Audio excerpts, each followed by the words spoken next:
Channel को subscribe करें, साथ ही साइड में घंटी के चिन्ह को भी जरूर दबाएं।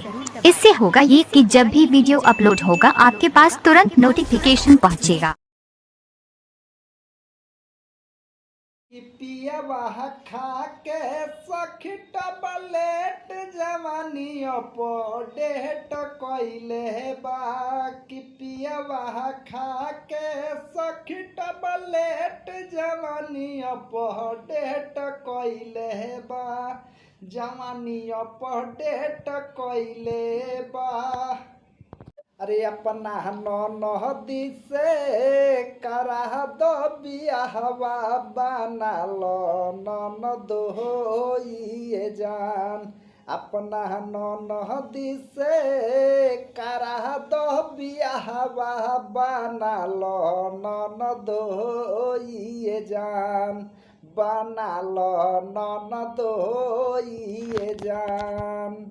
अरे रोज मारेला भातार सखी फाटा से काटेले जवानी छता खाटा से। रोज मारेला भातार सखी फाटा से काटेले जवानी छता खाटा से। रोज मारेला भातार सखी फाटा से काटेले जवानी छता खाटा से।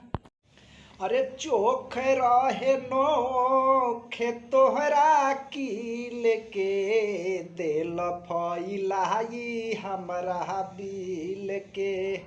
चोख रहे नोखे तोहरा कील के दिल फैलाई हमरा बिल के।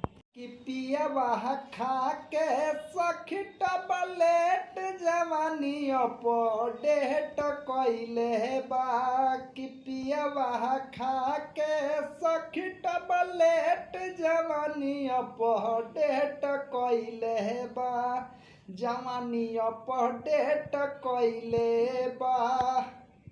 नमस्कार, कैसन वीडियो लागल आप सबके कमेंट बॉक्स में जाके कमेंट जरूर करें, आप राय जरूर धरें और वीडियो के लाइक कमेंट शेयर कर ना भूलें। चैनल के सब्सक्राइब करें। फिर अगला वीडियो में मुलाकात हुई। नमस्कार।